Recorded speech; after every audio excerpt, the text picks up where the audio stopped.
I mean, yeah, for my part, I mean, the thing that I've picked up so that I could, kind of contribute a little bit back to the community is I'm the New Hampshire ambassador for LGBT Outdoors. There you go.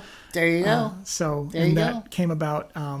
So my LGBT Outdoors, is that like a national thing? It is a 501c3 nonprofit national. That's our mission is to connect the LGBTQIA plus community to the outdoors because it is a space where we tend to be underrepresented. I think a lot of people.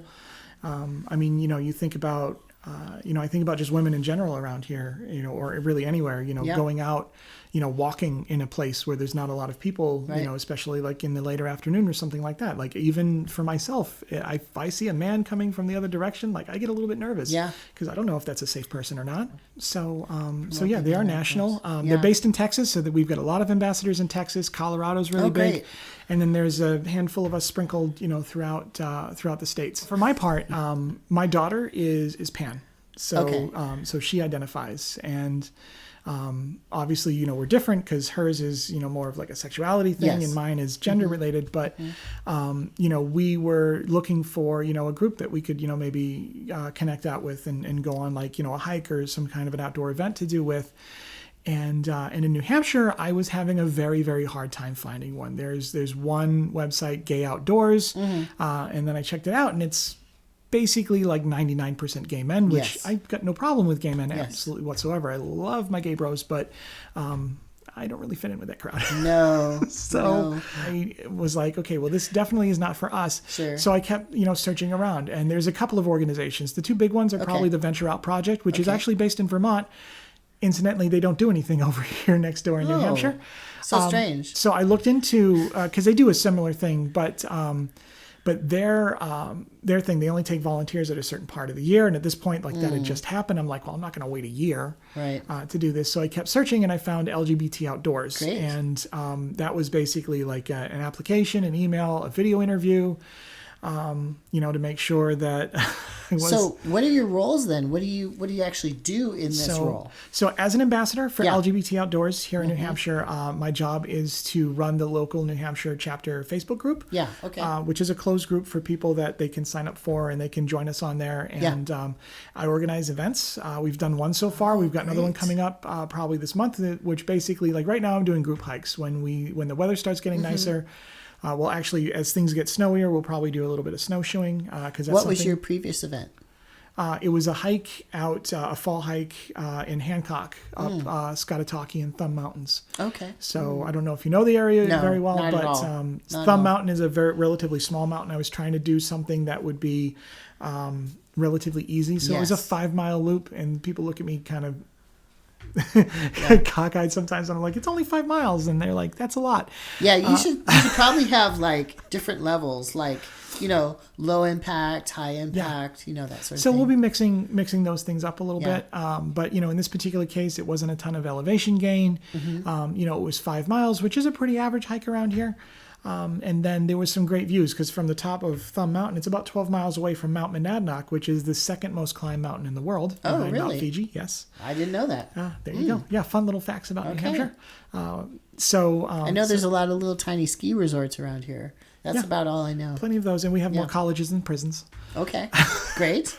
Right, great. We like that. Great. But yeah, and so you get a great view of Mount Monadnock from the top of that particular mountain. Okay. So that's what we did for our first one. And for the second event that we've got, I was actually just out this weekend out in the Belknaps near Lake Winnipesaukee. I mapped out a route, because there's a massive trail network there. Okay. Where we could hit, So you could go left or right and... Right, exactly. Whatever, okay. So I use an app called All Trails, and I'll go in there and I can basically map out a route and then download it to my phone, which then runs off of GPS so I don't get lost, which is really nice. Excellent. So yeah, it was a nice little route that hits like 3 mountains, and one of them is like has an awesome view of Lake Winnipesaukee, from about 1,000 feet above the lake, which is really, really nice. So it's a nice moderate route, because I do a poll, and so this time we do it on a point system. So, it's 1 point per mile and 1 point per 500 feet of climbing. So this is about an 8-point hike. And that's what people were looking for, was 6 to 10. That's a pretty moderate range. Also, just from, my point of view and experience, you might want to consider, disabled people who want to get out into the outdoors, whether they're using chairs or some sort of crutch, or people who maybe, they would need flatter roots, elderly people and that sort of thing. Even in this project, I've met people who've wanted to get out more, but then, they're kind of limited. Yeah. To this point in time, I haven't really had anybody, some people have expressed concerns about like being out of shape and stuff like that. Oh, and yeah. Of course, lots of people are going out and doing their own walking and things like that. So yes, there's going to be some things that are going to be very flat. And easy to do, and then we'll mix that up. And I mean, eventually we'll probably throw a 4K in there because I've got some people that are a little bit more hardcore, right? Like triathlete kind of types, right? Yeah. Like like one of our members, she's like a hike leader, over at the AMC, which is an organization that they're not LGBT specific, but they are inclusive, and they do a lot of stuff in our area. So yeah, I mean, it's a good group of people, but yeah, some people want to do like the bigger mountains. Some people would rather do something rather moderate. Yeah. So I'm trying to keep things a little bit on the easier side for now, just to try to get more people involved. But then eventually, as we do more stuff and people are more comfortable with it, we'll get out and we'll do some more challenging things. I'm very fortunate in that I've been, hiking and adventuring in New Hampshire for a few years now. So I know the area very well, and I know a lot of great places out there to get out and kind of see, and some of the coolest spots that there are to get to. So, and also like researching the natural history of the area, like the geology and the trees and that sort of thing. I bet that would also be fun. Yeah. That's probably what I would do.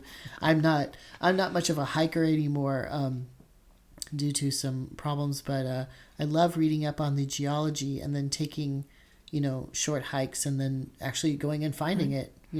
I'd love it if we had a couple more people, jump in as ambassadors for this, because it would certainly make, when you're the only ambassador, then, everything's kind of falling on your shoulders. Or birders. Right. Birders. Yeah. And LGBT Outdoors is literally for anything outdoors related. Yeah. So, my focuses are obviously like hiking. There'll be some snowshoeing. Yeah. Hiking will be all 4 seasons when, the weather starts getting nicer also, next barbecues. You got to have barbecue or something at some point. Possibly. I mean, but yeah, we'll do some kayaking and canoeing, next year when things warm up a little bit. Yeah. If people Is there a way that you can rent that equipment? Absolutely. For the group? Yeah. No, there's places where, just up here in Concord, there's a place called Kentucky River Canoe and Kayak Company. And so you can rent the stuff or you can bring your own. If you bring your own, it's a lot cheaper. Okay. But yeah, if you don't have the gear, you can rent it, and they, pack you up in a bus and haul everything upriver 9 miles, drop you off, and then you paddle back downriver, which they've got that. There's places that we could go, like if I've got a number of people and everybody wants to go whitewater rafting, there's nothing that says I can't, get in touch with one of the whitewater groups and get a guide, put together and, have a whole boat's worth of a group, go out and do whitewater rafting. We can, like, the sky's the limit as far as this is concerned. Like, legit, I could probably arrange a skydiving thing if people really wanted to do it. So, yeah. So what have some of your participants said so far? I mean, you've only done one event, but what are the kind of things that they're saying about, being involved in it? It's really nice to be able to be outdoors and get out there in something that is going to be inclusive. Yes. Where you're not going to be judged. Being a trans person myself, then there's probably a higher proportion of our group that is transgender. I mean, and it was something that I was talking about with the main director of the organization, where, he was telling me, he's like, when we have, ambassadors in a certain area, they do tend to bring in and attract, a lot of people that identify similarly to the way that they do. Sure. So, I know of those, 40 something people that we have, and they're probably, at least a third of them are trans women. That's great. So, that's great. which is awesome. Yeah. But I really hope that I want to see a group picture. I want to see a picture. That would be so great. So yeah, I mean, I know some people probably aren't out and stuff. Well, and that's really it. Is that we do have to be careful with that, and we do like release forms and stuff like that, so that if somebody is coming on an event with us, we do ask them, is it okay for pictures? And they can say no, because we do realize that's like one of the biggest concerns that I would just love to see that, like a bunch of trans women like going off at, on a hike. That would be just so awesome. Yeah. No, because trans women are amazing. Yeah. Right. I'll have to show it to you later, but I actually have soccer is a sport that I really like. Okay. And I have a jersey from the kit of Truck United. FC over. So truck stands for Trans Radio UK. Okay. So it is it's a trans inclusive football team in the United Kingdom. Okay. Wait, I'll show you the jersey, and it's nuts because it's all in trans colors and stuff. Okay. All right. But anyway, but they made history. I think it was this past March, as the first football team in history to field a team of entirely trans women. Oh, wow. Yeah, I've never heard of them. So I was curious, why do you have such a strong connection with the UK in particular? So when I used to do my radio show back in the day, that radio station was based in the UK. I have a number of friends. Was it an internet radio station? Yeah, it was an internet radio station. Right. So a number of listeners from between the US and the UK, and I do have a lot of friends out in the UK. Yeah. So that's a huge part of that particular piece. But I mean, also since being trans and the folks that I've interacted with and stuff like that, there's a lot of things going on in the UK. So I've made friends with people through that way as well, like other trans people that are out there. I'm just so surprised because I mean, I can't say that it's worse in the UK than it is in the US, but because it's just different. It's just different, and it's. It's different from state to state here, obviously. But for some reason, I guess maybe it's just fiction. I figured that the UK was kind of ahead of us socially, that they were more civilized. Maybe that's just some weird Americanism I have or something, I mean, here's the thing. I don't see a ton of anti-trans events and protests and things like that happening here in the United States. It does happen, though. It's happening more frequently, actually. Right. I mean, I definitely see the legislative sessions and stuff like that. Or maybe they're not getting, I've seen, there was in Idaho, there was the trans thing that was happening in Coeur d'Alene or something like that. Coeur d'Alene. Yeah, Coeur d'Alene. And then some anti-trans people, some Proud Boys came in and tried to crash it. It's happening more and more often, actually. So, and I'm not saying it doesn't happen, but I see the frequency that those rallies are happening in the UK or... the Get the L Out lesbians that were, crashing a pride parade and got thrown out of there from making a scene. So I see a lot of that and people just seem, I think about my own interactions, and again, completely anecdotal. I've never been harassed in public, for being trans, and whether that's because I'm not as visibly trans as some other people might be or, and whatever. You have a fairly settled life. You have a career. I'm fortunate in a lot of ways. Yes. Whereas other people don't have as much. Yeah, they might not have the resources that I have or whatever. I mean, so they're more exposed and less stable. Correct. Right. So, so I think about that, and then I see videos of just yesterday of a cis woman. Yeah. Who was using a women's toilet and was being harassed by one of these gender critical people because they thought she was a trans child. And we could all see that coming, right? We could all see that coming, that once you start judging whether somebody should be in a bathroom or not by the way that they look or whatever it is, then that's going to affect anybody who uses the bathroom, which includes cis people. It does include cis people, and which is a thing. And it's a debate that you can get involved with, but again, it's one of those things you're never going to change anybody's mind. No. So the only way to fix that is you vote. And once again, it shouldn't be a debate. People should just be able to use the bathroom. I mean, yeah. And that's really it. I think about even for myself, if there's a gender neutral facility, I will use it, because one of my fears is, if I were to use a women's room because I absolutely, you see me, I can't walk into a men's room. Sure. Right. That's not going to work. So, but I can't walk into the women's room. Yeah, no, there's no way. Yeah. There's no way. So, but yeah, but that's one of my biggest fears is going into a women's room and people talk to you in there, right? Yeah, so, that's right. Getting clocked and then somebody being uncomfortable and harassing me or something like that. And legit, all I want to do is I just want to go pee. That's it. Right. And so yeah, that's it's the thing that we deal with. It's happened to FTMs as well, that they've been harassed and told that they need to use the women's room, and then they've used the women's room as somebody who looks like me, and then they're beaten up. So they're forced to use the women's room, and then they're beaten up for using the women's room. And here's my thing: how does anybody even know, right? But yeah, in their particular case, in his case, he was he was like, hey, I'm a trans man. And that happened in Ohio. Right. And I saw that. I was absolutely appalled. There have been cis women that have been dragged out of toilets and and arrested by police with their pants around their ankles. And it's very obvious that they're freaking cis. Like, come on. Right. Because somebody made a complaint or whatever. And it's absolutely out of hand. I don't know. Well, we shouldn't have to fear these kind of things. There's also threats to hospitals now. Yeah. There's threats to LGBT/gay bars, library events like we were just talking about.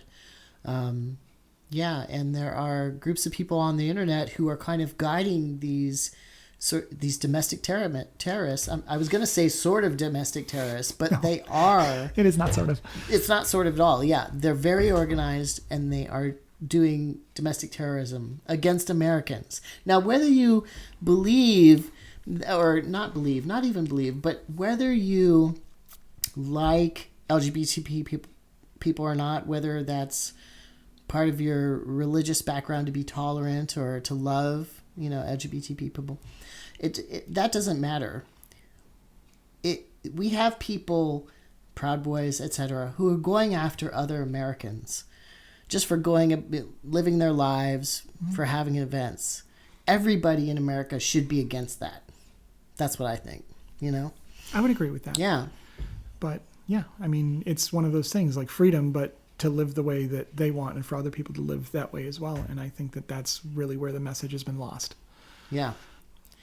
Yeah, some people talk about freedom when they're actually authoritarian. No, freedom to be like them. Freedom to only be like them. Right. And then all the rest of you people, you're not free because you have to be like me or whatever. It's a mess. I wonder what goes on in those people's minds, but I don't really want to know, actually. Because I don't think that for a person that thinks things out like logically and rationally, there's a lot of illogical and irrational thought that gets involved with that. The mental gymnastics where somebody will try to justify what it is that they're doing to make it seem like it's a good thing. Like I have religious debates with people on stuff. Like, are you religious, by the way? So I'm a spiritual person, but I wouldn't say that I belong to a specific religion. My whole family is very Catholic. Okay.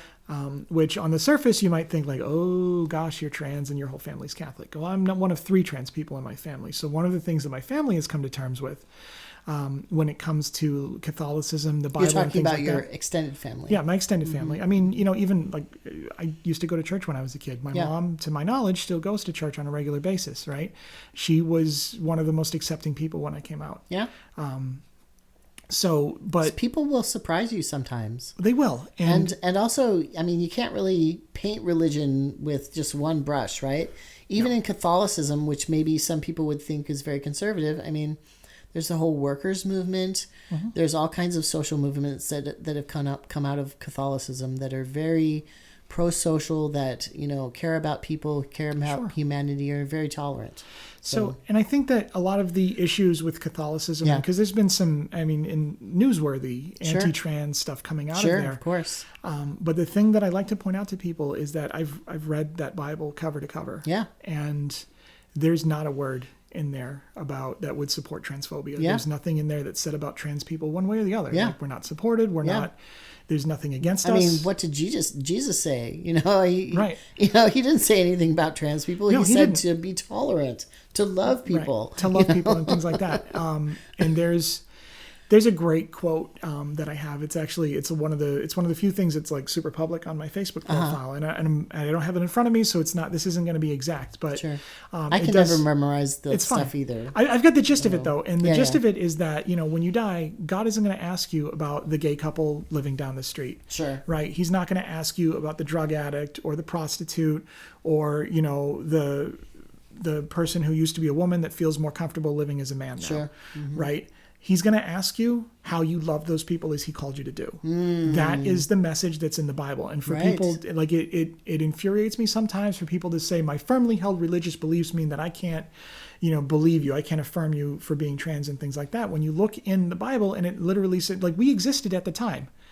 Trans people were there. Yeah. Right? We weren't worthy of comment. Yes. Right? One way or the other. Right? And there's plenty of negative things said about a lot of people, especially hypocrites. Yeah. The story of Mary Magdalene. I mean, right. know. There's tons of things in there that they felt were worthy of mention in the Bible, and we were not. Right. So so whenever somebody says like, yeah, well, my religious beliefs, kind of prevent me from like, all right, well, that's a bunch of crap, because the Bible says nothing about it. So if if we're going to be transphobic, let's just call it what it is. Yeah. And that's you, right? But don't blame Jesus. Yeah. He did not tell you to be transphobic. Right. So and like there's the crowd that says, well, God doesn't make mistakes, right? That's another one that I love. And so, all right, well, let's go with that. So God doesn't make mistakes. Then if that's the line of thinking we're going on, he made me trans. Sure. Right. And you need to stop, all you people who might say that need to stop any kind of medical intervention you have in your lives, including taking things like aspirin. Stop taking baths too, because God wants you natural. Right. But and don't wear any clothing except for a fig leaf. But really, I don't think they told anybody to wear a fig leaf. But no. I think that was added in just for modesty's sake. I'm pretty sure they were just naked. Yes. But when I from that perspective, if God doesn't make mistakes, then he made trans people, because that's right. Anybody who's trans will tell you, because I understand for a cis person, if they were to be trans, it would have to be a choice for them. Yes. Right. And obviously, if you are trans, that's not a choice. I can think of 10 things I would have rather done this year than transition.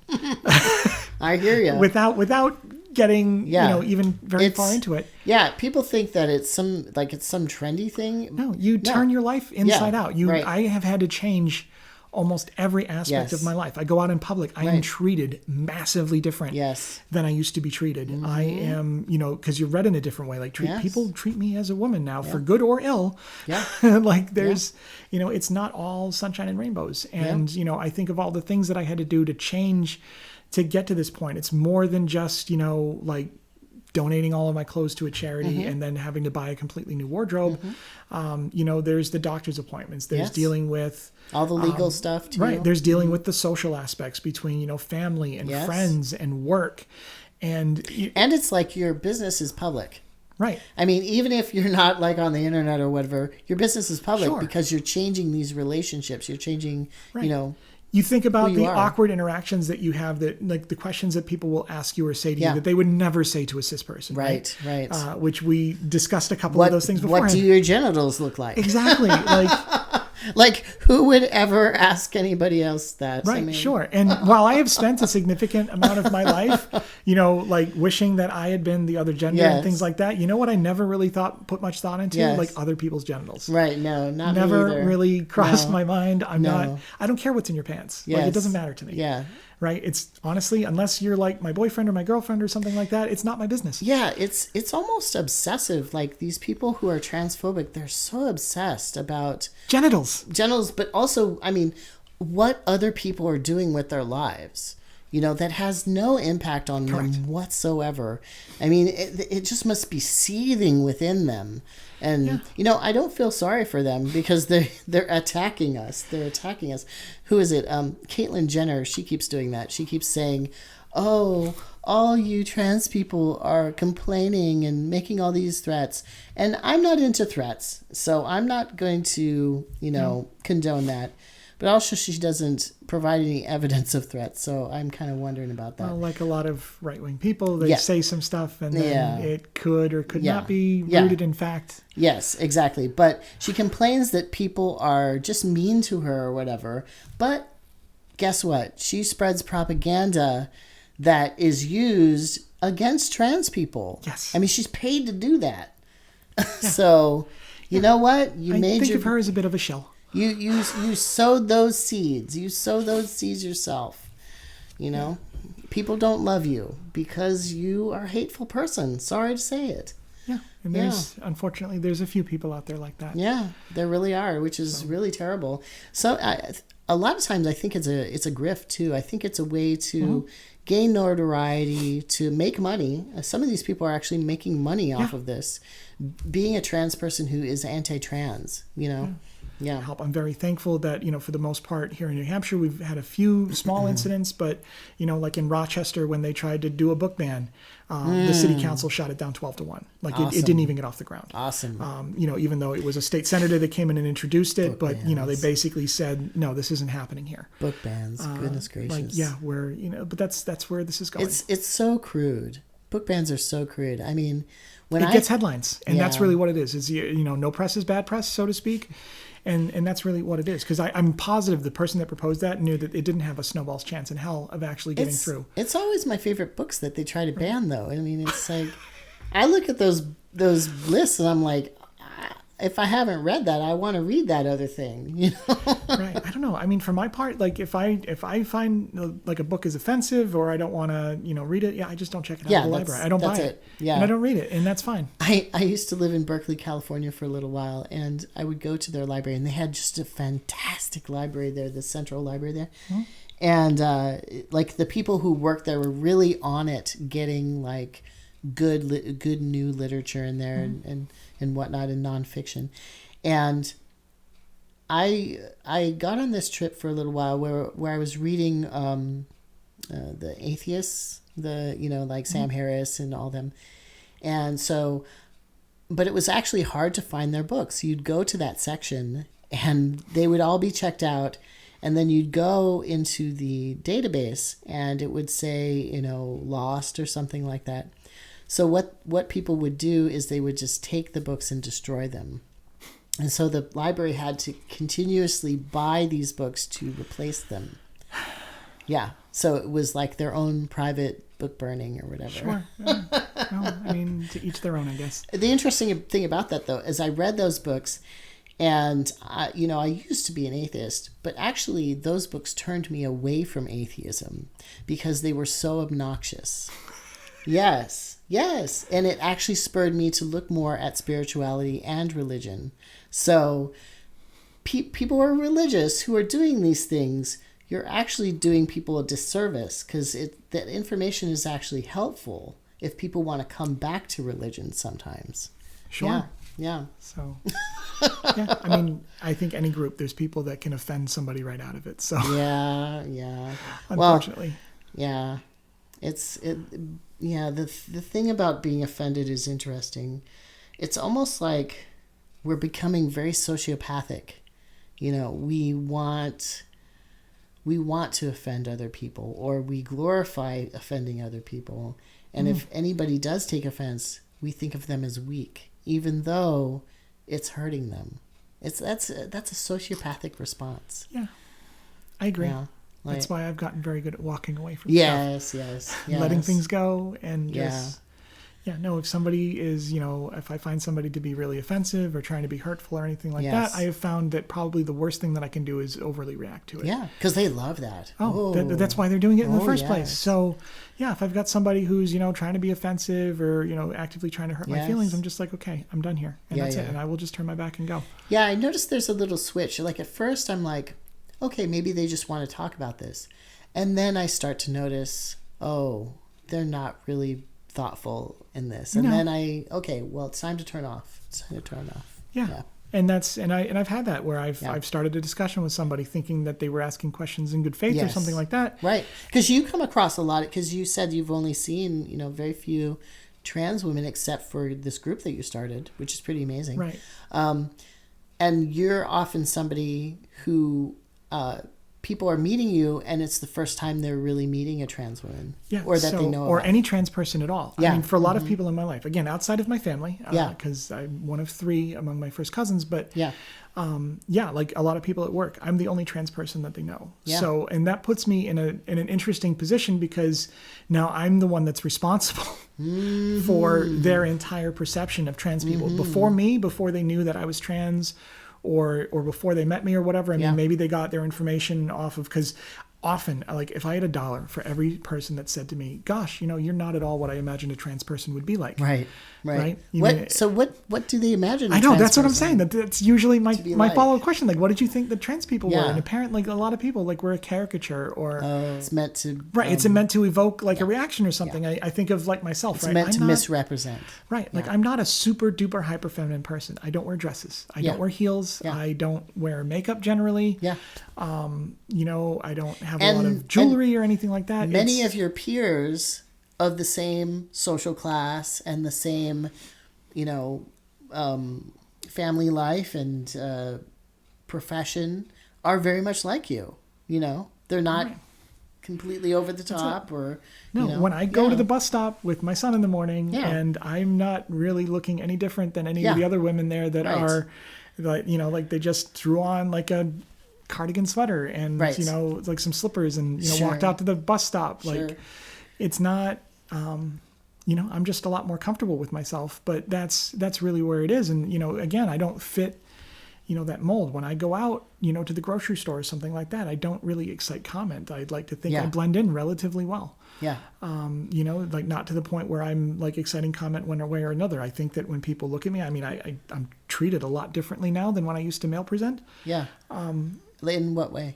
And so, for example, I mean, I'll just give this one to you. Like, I'm in the grocery store one night and I'm, pushing my cart, down one of the aisles, and there's a woman coming in the other direction. One of the things that I've learned socially since transitioning is generally do not pay very much attention to men. Don't smile at them.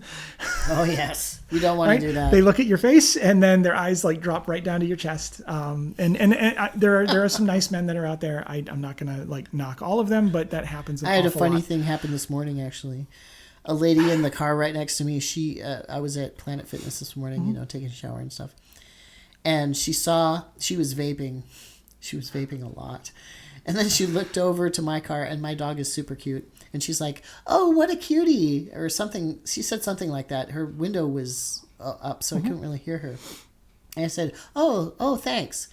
And she said, "Oh, I don't mean you." And I was like, "Lady, I didn't think you meant me." Right? I just looked at her like, okay. I know that you're talking about my dog, Anyway. Right. Yeah. So in my particular situation, but men aside, right? Yeah. There's a woman coming in the other direction. And so she smiled at me and I just smiled back at her, and I just kept going like along the way on my business and I'm shopping. So we ran into each other again, probably 4 or 5 aisles later, again, coming in opposite directions again. And then she stops me. She's like, "Look, I just really have to tell you that you have such an amazing smile and energy about you." Oh, cool. Right. Now I had probably only been out in public for a couple of weeks at that point. I was one of those trans people that I waited until I felt like I was really comfortable and I wasn't going to excite comment and things like that before I actually started to socially transition. And so like, I got home and I'm like on Facebook with, my friends and family. I'm like, "Oh guys, this just happened." Oh, sorry. All right, I'm sorry, I won't do that. But I'm like, so I get on Facebook, and that's my Facebook is very much my friends and family and stuff. So I get on there and I'm like, this thing just happened at the grocery store, and then like the women, just come pouring in, and they're like, women compliment each other. That's normal. That's not odd. Yeah, I actually, as a trans man, I've had to pull back from that because sometimes women will think that I'm hitting on them, and I'm just being like genuine, like, "Oh, that's a really beautiful dress," or whatever, "Oh, I like your glasses," whatever. But you can't do that because that's often something that men will do as an in so that they can then hit on a woman. Right. So I have to pull back from doing that, even though I'm innocent. I'm totally innocent. Right. And that's why I generally try to, like, now that I've been doing this for a few months now, is, if I see a man coming in the other direction, I try not to make eye contact unless I have to. And I try not to smile, because then that ends up being an invitation for him to then say something, which obviously I'm not really interested in or getting involved with. So, So yeah, I mean, there's a social dynamic to it that I'm still getting used to, that I'm very fortunate to have a lot of really great women in my life who, mentors. I can talk to them about, things, interactions that I've had or things that have happened, and they can kind of bring it into context with me because, I mean, the fact of the matter is, I mean, I'm sure, you were talking about it yourself. I mean, as a trans man, there's certain things, there's a different dynamic to being that gender and then people seeing you as that gender and then treating you as anyone else from that gender would be. So that's right. I've actually had I don't interact with a lot of kids, but occasionally they will,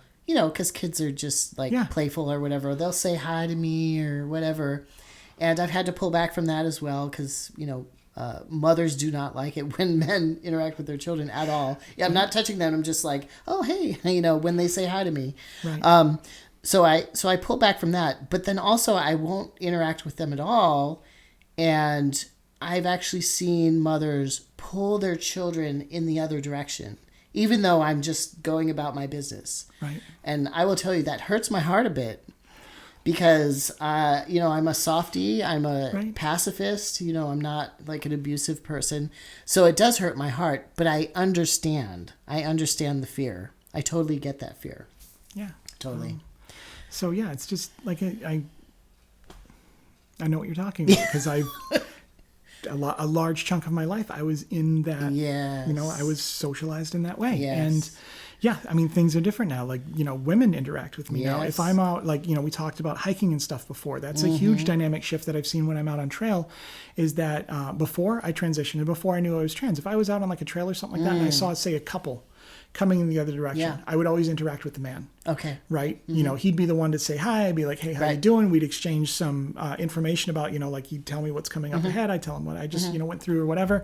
I wouldn't really interact with the woman at all. And since transitioning and, I'll be out on a trail and stuff and then there's a couple coming and now I'm interacting with the woman now. Right. So there's interesting dynamics to that. And there's been a huge change to like the way that I interact with people socially as a result of just my change in gender. I work with a lot of women at work. Yeah. And before transitioning, I never would have hung out with any of them outside of work. And now I'm invited sometimes to, go out someplace, whatever, because I'm just another one of the women that they work with. Right.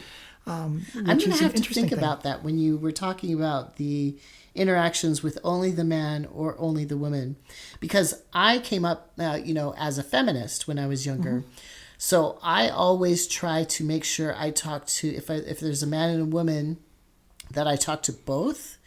And I wonder how that's read, or I'm going to have to think about that. Or maybe now that I'm a fella, if I maybe talk to men more, I'm not sure. I'm going to have to look for that.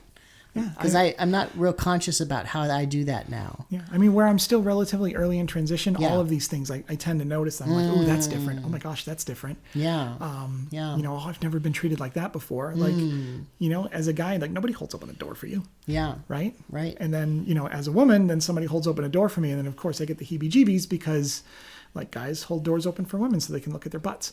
So. Oh, is that why they do it? That's not why I do it. So I do it because you are a perfect gentleman. I just want to hold open a door. Right. Especially, I love to hold open doors for older women. I love that. They're genuinely appreciative. So I really appreciate that. Yeah. So but which is great. But yeah, no, it's just it's all of these little things. Sure. I remember the first time I went to a social gathering after transitioning, and not everybody there knew that I was trans. And then afterwards, and when you're a guy and you hug the women and you shake hands with the men. Sure, right. And then this one, I had the guys coming in for hugs, and I was like, oh my gosh, this is. And then nope, just play it cool. Yeah. and go in for the hug. And so there's just so many differences socially. Yeah, like that, and it takes some getting used to a little bit. I actually knew a woman who. She did this with me because I've also had to change that about myself. Right. So I'm a more tactile person. I'm a very physical person. It's how I learn about the world is by doing stuff in its physical way. I'm a sculptor. I'm a baker. And do everything like that. And hugging, and that sort of thing used to be much more of a big deal to me, and so I have to once again pull back from that. Right. right? Because it's just different. It's just different when you're a man. Yeah. Yeah. I mean, you've probably noticed like restrooms. Oh my gosh. In a men's room. Like you don't make eye contact. Nobody socializes or talks to each other and stuff like that. Yeah, that's an easy one to that's just in the first few times that you go in the men's room, you notice that, and then you just what gets annoying is the smell and how dirty it is. Sure. So there's that.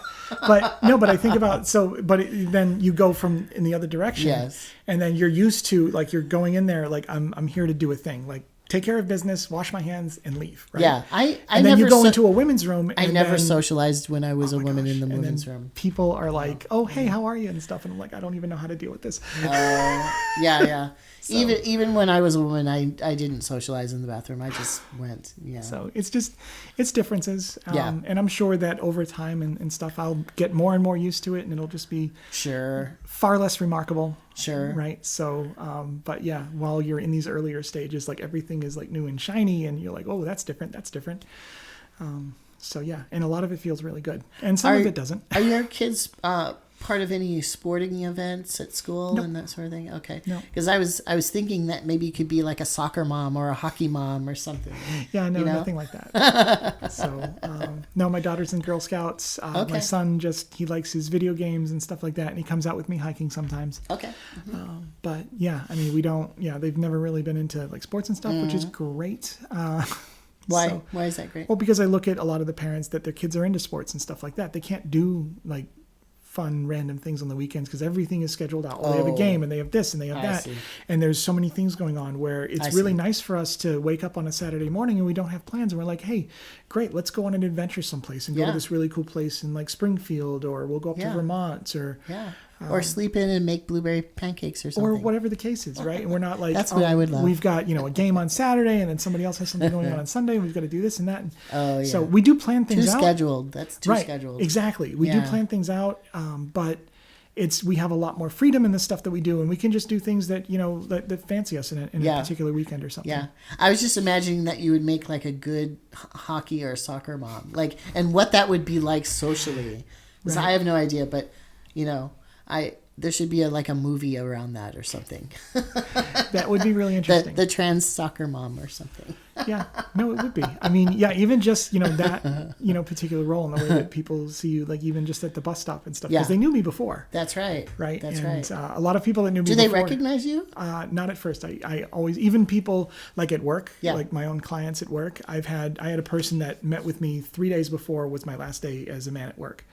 And then came in the following week. And I didn't have the exact date yet the last time I saw him. So I didn't tell him because I wasn't going to be like, oh, hey, next time you see me, I might be, because I didn't know it was going to be that week. They literally told me 2 days ahead of time, everything's lined up.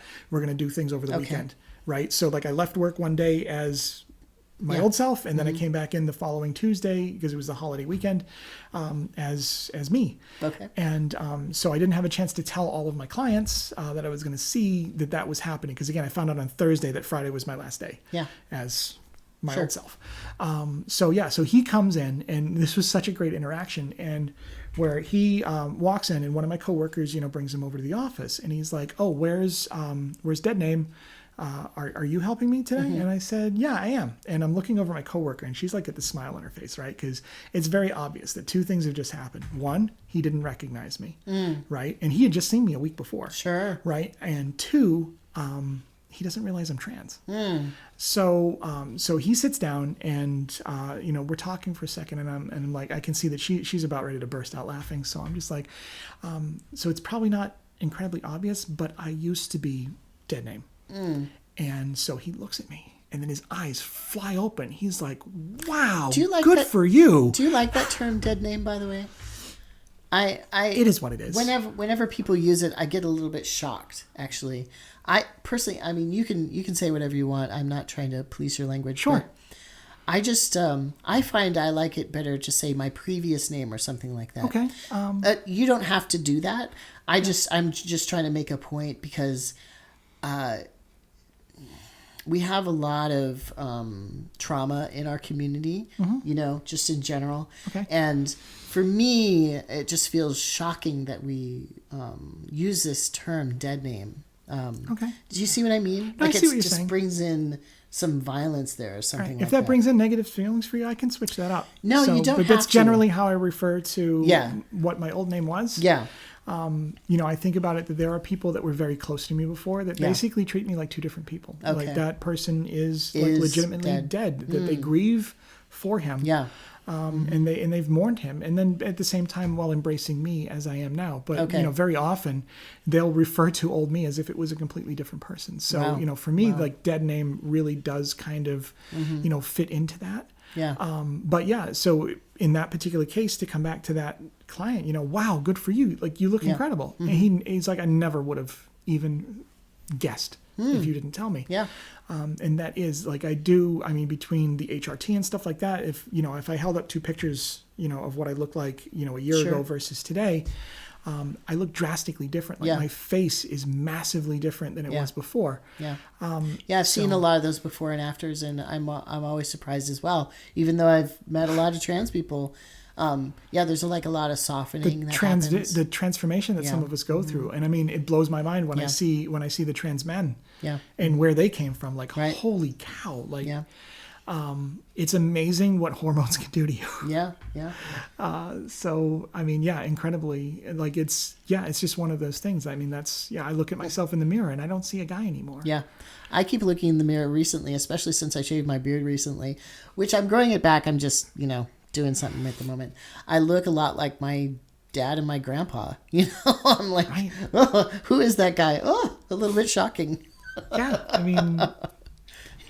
That's where it is. I don't really know. Like I look a lot more like my mom now than I used to. Oh, I can tell you that. Yeah. So, has your mom noticed that, or has she said anything?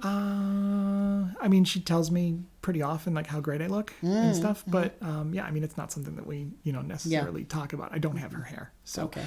But but there are some similarities there. But I've also got some features from my dad's side as well. Yeah. That's in there. But definitely, like it's brought I've only been on HRT for 6 months now. Yeah. And it's already done quite a bit to my face. Yeah. I'm really kind of excited to see where I'm going to be in another 6 months. How do you feel? Amazing. Yeah. I've never felt this good in my life.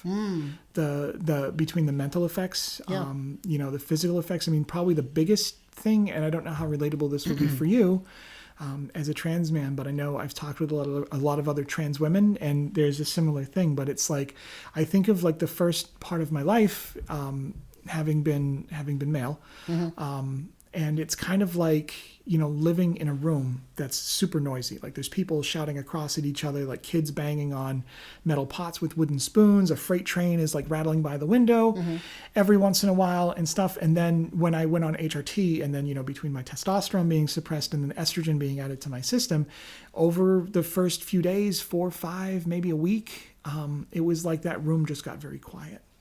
And like throughout my entire life, like I'd been able to function in that room. Like I'd found a way to cope with that. Right.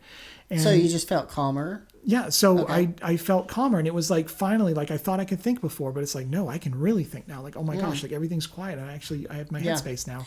Well, I would say that with testosterone, I got, I've always been kind of a slower person.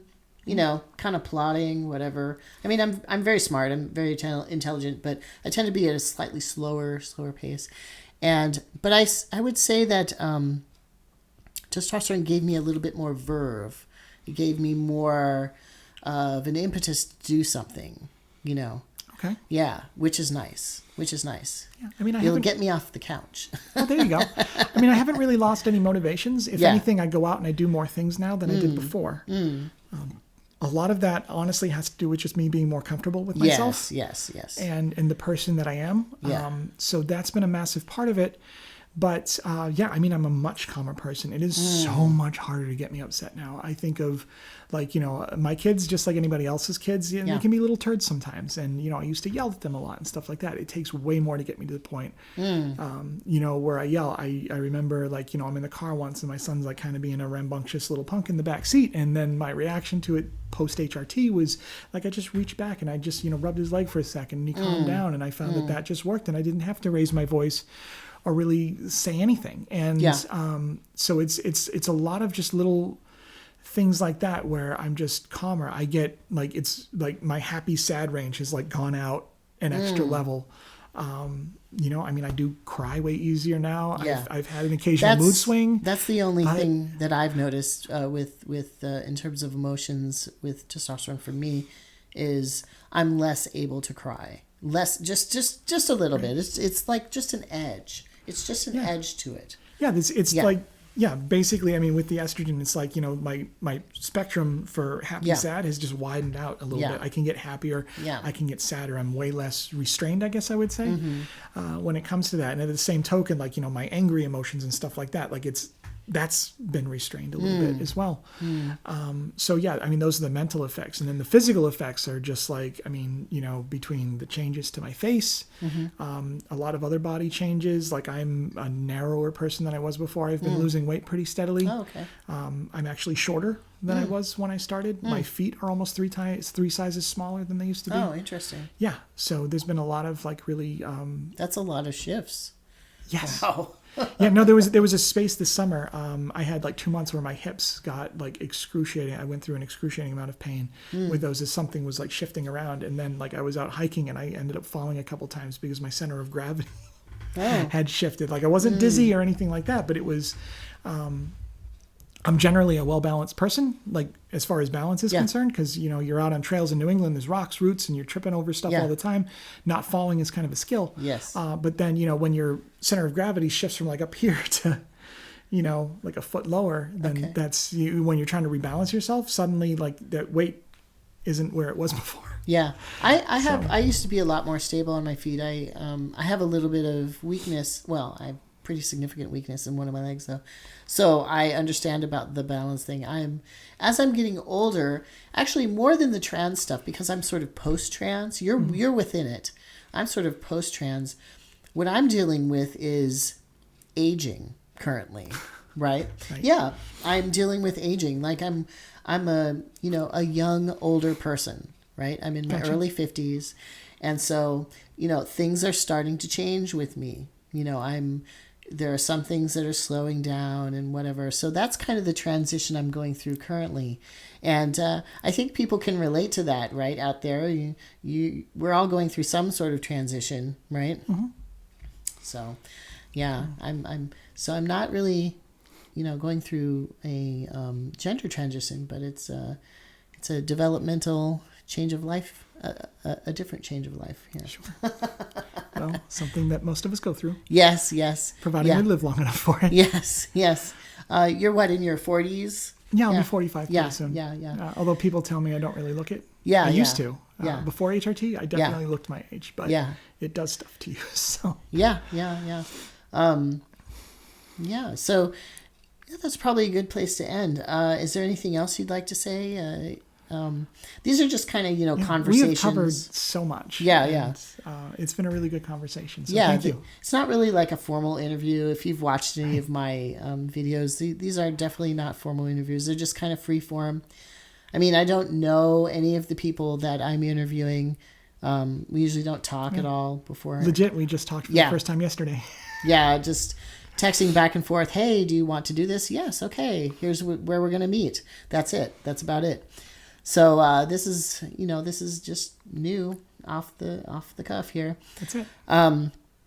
Anything that you'd like to see for the future here in your life or in New Hampshire? Is there anything that you'd like to see? Honestly, I would just like to see a lot more acceptance for trans people, because trans people are people just like anyone else. Yeah. And you know, the amount of like transphobia and discrimination that's out there, like I really just look forward to the day when we can just, you know, be ourselves and, you know, not have to deal with a lot of people like on the outside, basically, you know, judging us and telling us like what we're doing wrong with ourselves. Yeah. Seems pretty good here in New Hampshire though, which relatively is great. well. Yeah. And I think that, most of the stuff that I see that really like kind of gets me going and stuff is the stuff that I see like on the news and online and stuff. I mean, don't get me wrong. New Hampshire is not perfect. There have been some people that have proposed anti-trans legislation here. Yeah. We've been fortunate that nothing has made it out of committee. There's not enough support behind it. But if we're not careful, that could change. Right. This is a purple state. Unfortunately, we have to be always vigilant of that stuff, you know, for that. Exactly. Like we can't like relax and think that everything is fine, because when you do that, that's when the other side gets to take over a little bit. And that's right. So we definitely have to be cautious of that, but we are in a good place right now, where New Hampshire is a liberal enough place, at least as far as like the social stuff is concerned, that we for the time being we will be okay. But that doesn't do anything for us at the national level. Yeah, and then also with your life, what are you looking for in the future? Basically, just being able to be myself and lead more of a normal life, and free from the dysphoria that I was experiencing before, which has already alleviated. Yeah, it sounds like it. Massive amount. Oh, it sounds like it. I like old me never smiled like this ever. Yeah. So like this smile is completely new in like the last 5 to 6 months, and when I was somewhat female, I would actually suppress my smile if I felt like smiling. I just didn't want to open myself up at all. Right. Yeah.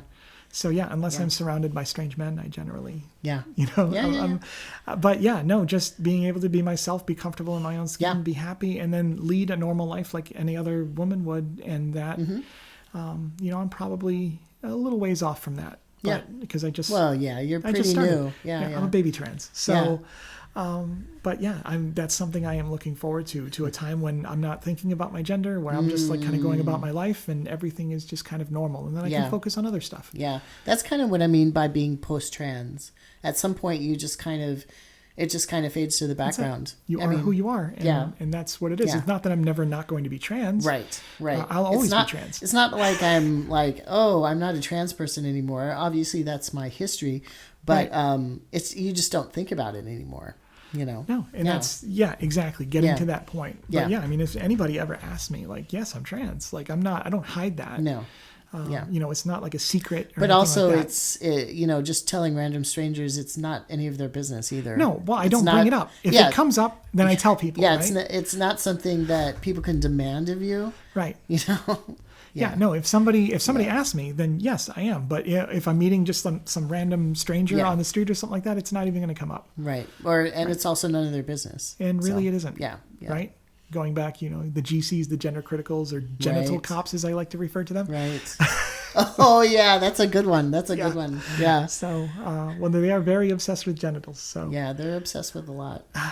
It well, is. It's interesting. I mean, all this anti-trans hatred too comes back to the fact that they hate men. I mean, that's the core of it.